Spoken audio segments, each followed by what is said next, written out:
the thing that is the hardest is that they allowed 21 million people into our country, and many of those people are stone cold criminals. They moved their criminal population into the United States, and of all the things that are bad, I solved inflation, I believe, already. I got the fuel prices down. The fuel prices came down. That's one of the reasons.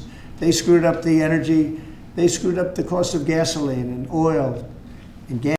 Yeah, so that's just a little snippet of the press conference that Donald Trump is having right now with Elon Musk as Elon Musk prepares to leave the Trump administration and the federal government. And even from just that little view you got there, you could see how insane it is, the ramblings that Donald Trump is going on. His claim is that he's completely eliminated inflation. That's what he's running with. But I want to give you a broader look at this press conference that they had today and look at some clips and talk about them. So going all the way back to the beginning, Donald Trump was kind of going on a monologue thanking Elon Musk, and he said that he's not really leaving. He's going to be back and forth, which is something that Elon Musk also said. So just have a look. So they're not leaving. And Elon's really not leaving. He's going to be back and forth, I think. I have a feeling. It's his baby, and I think he's going to be doing a lot of things. But Elon's service to America has been without comparison in modern history. Yeah, so you can see he's like reading from a prepared statement down there, but his claim is that Elon Musk is not going anywhere, and this was in connection to the discussion of the future of Doge. And he's like, yeah, Doge is still going to be around, and Elon Musk is going to be around. And that's also something that Elon Musk kind of echoed as sentiment. Look what he said here. He said perhaps a few words that this is not the end of Doge, but really the beginning. My time as a special government employee necessarily had to end. It was a limited time thing. It's 134 days, I believe, which ends in a few days. So that it comes with a time limit. But the Doge team will only grow stronger over time. The Doge influence will only grow stronger. It's I'd liken it to sort of Buddhism. It's like a way of life. Yeah, he really likened it to Buddhism at the end there, that it's a way of life, that Doge is now just permanent in the federal government. So while Elon Musk may be leaving from his special government position, however he referred to it as, to go join the private sector again, to go join many of his companies, Tesla and things like that, Doge is still going to be around. And I think that, as Donald Trump said, Elon Musk is probably still going to be part of the administration and provide advice to Donald Trump and things like that. But after all of this, Donald Trump then presented Elon Musk with a gift, what appears to be a gold White House key, or a key to the White House for his service. Have a look. A little special something we have here. Thank you. A very special that I give to very special people.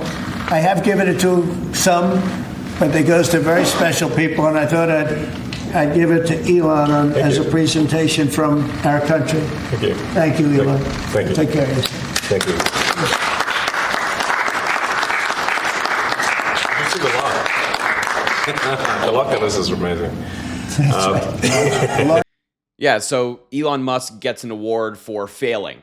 Essentially, Doge has completely failed as an initiative. We're spending now more in 2025 than we were in 2024, 2023, 2022. We're actually, as a government, spending more under Donald Trump, when they were the ones saying that they were going to cut all of this spending and all this waste and all this fraud, and still no charges have been filed for all this alleged fraud that they found. And Elon Musk is getting this gold key, this gift for that failure of work. He's also getting this gift for cutting off USAID and leading to hundreds of thousands of deaths all around the world because that aid is no longer going out to countries and vulnerable communities. Like, wow, we're just handing out awards to literally anybody these days. And now Elon Musk has this ceremonial, what appears to be ceremonial gold key, although I wouldn't doubt that Donald Trump gives him a real key to walk in and out of the White House. What's also something interesting about this press conference is that Elon Musk has a black eye. Like, for some reason, he just has this wound on his face. And he later said that it was because his son, X, that's his real name, or at least what Elon Musk referred to him as, punched him in the face. Elon Musk said during a clip, a part of this press conference, that he said to his son, "Why don't you punch me in the face?" And he did, and then it bruised. Now, I'll leave that to you if you believe that to be the true story. And if it is the true story, I mean, what a dumb thing. I think that's the best way I can put it. But then they got into some questions from the media, taking some from reporters. And then Elon Musk was asked about this new scathing New York Times report talking about his alleged prolific drug use throughout the campaign, so much so that his body actually began to be really affected by it. So just take a look at how he reacted when a reporter, actually Peter Doocy from Fox News, asked him about this report. The president mentioned that you had to deal with all the slings and arrows during your time at Doge. There's this. Well, some of the people, some of the media organizations in this room were the slingers. Well, so there is a New York Times report today that accuses you of blurring the line between. Is the New York Times, is that the same publication that got a Pulitzer Prize for false reporting on the Russiagate? Is it the same organization? I got to check my Pulitzer counter. It is. I think the judge just ruled against New York Times for their lies about the Russiagate hoax, and that they might have to give back that Pulitzer Prize. That New York Times. Let's move on. Okay, then Next President question. Trump. I got one for President Trump.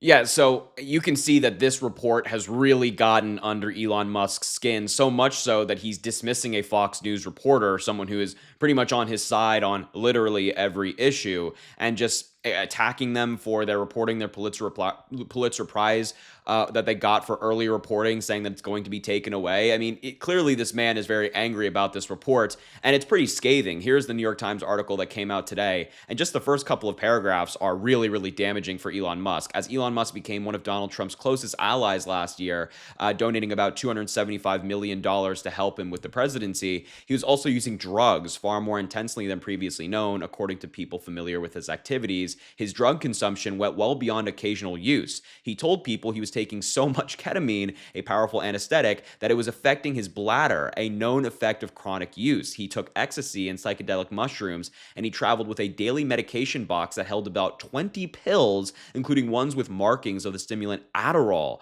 according to a photo of the box and people who have seen it. I mean, that paragraph right there, insane. Incredibly damaging for Elon Musk, and perhaps it explains his radical shift in politics over the years from someone who was actually quite complimentary of President Obama and his administration to one of Donald Trump's best friends, best allies, one of his misinformation machines that he has in his administration. Perhaps the altering of his brain might be described by something like that. Let's move on to the next clip, though, where Donald Trump was asked a question by the Fox News reporter, and he, for some reason, went on a tirade attacking Joe Biden once again because he has a terrible syndrome of Biden derangement syndrome, just can't get off Joe Biden. Do you think that Dr. Jill Biden should also have to come in and testify about what she did or didn't do?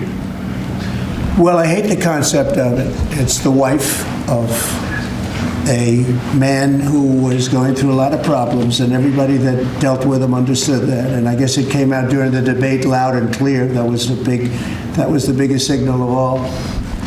They have to do what's right. The country was there was a lot of dishonesty in the election, as you know, of 2020. That's been now caught. People understand it was a rigged election. And when you go further out, when you see the autopen, I mean, I think the autopen is going to become one of the great scandals of all time, because you have somebody operating it or a number of people operating.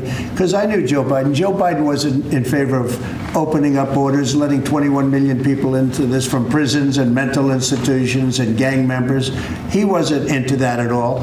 And who signed these orders, proclamations, and all of the different things that he signed that set up? I actually have to pause this clip early because there's so much misinformation here. I don't have to fact check every part of it. You guys know, obviously, that Donald Trump is lying. But what a disgusting rant. I mean, this whole conversation that him and the Republicans are having about the autopen is so baseless, given the fact that Obama used an autopen to sign certain documents when he was abroad. Donald Trump himself has admitted to using an autopen. And of course, President Biden used an autopen. It's just to make things easier and more efficient. Think about it. Think about how many documents the President of the United States has to sign. And think about what happens when the President is traveling abroad. If the President is in France, do we want the president to come back to sign a basic order, or can we just use an autopen with their authorization to do it? It makes far more sense, and yet Donald Trump is calling this basic aspect of the presidency, of which he's utilized, one of the greatest scandals of all time. It's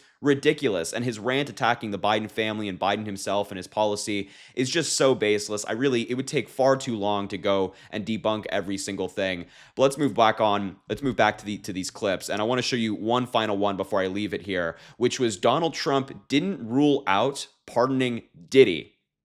Yeah, you heard that right. You read that right. The man that's currently on trial for a variety of very heinous crimes, Donald Trump has not ruled out pardoning him. So let's take a look at that clip as well. Insane. More of a page 6 question, but back when you hosted The Apprentice, you mentioned once in 2012 that Diddy was a good friend of yours back then. He has since found himself in some very serious legal trouble. Yeah, that's true. Would you ever consider pardoning him? Well, nobody's asked. You had to be the one to ask, Peter, but nobody's asked. But I know people are thinking about it. I know they're thinking about it. I think some people have been very close to asking. First of all, I'd look at what's happening, and I haven't been watching it too closely, although it's certainly getting a lot of coverage. I haven't seen him. I haven't spoken to him in years. He used to really like me a lot, but I think when I ran for politics, that relationship busted up. From what I read, I don't know. He didn't tell me that, but I'd read some little bit nasty statements in the paper all of a sudden. It's different. You become a much different person when you run for politics and you do what's right. I could do other things, and I'm sure he'd like me, and I'm sure other people would like me, but it wouldn't be as good for our country. As we said, our country's doing really well because of what we're doing. So it's not a popularity contest. So I don't know. I would certainly look at the facts. If I think somebody was mistreated, whether they like me or don't like me, it wouldn't have any impact. Okay, so the right answer to that question is no. Done. Simple. It's really that simple. No. No, I'm not considering it. No, I'm not doing that. Given the severity of the charges against him. I mean, we are talking some of the worst charges that anybody can face in court. Now, of course, he's innocent until proven guilty. There is no verdict in the trial yet. The jury hasn't convened, things of that nature.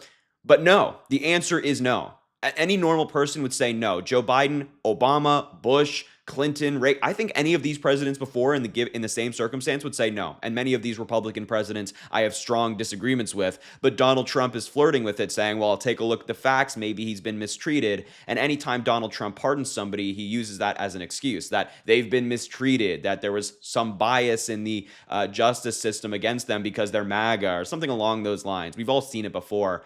But the fact that he's not ruling it out, just immediately saying no, very concerning. And I want to hear your thoughts about that in the comments. I'll leave the video there. Thank you so much for watching this video. I appreciate it. Make sure to subscribe down below. It goes an incredibly long way. Drop a like on the video and comment. Let me know what you think about this story. And as I always say, I greatly appreciate you, and I hope you have an amazing rest of your day.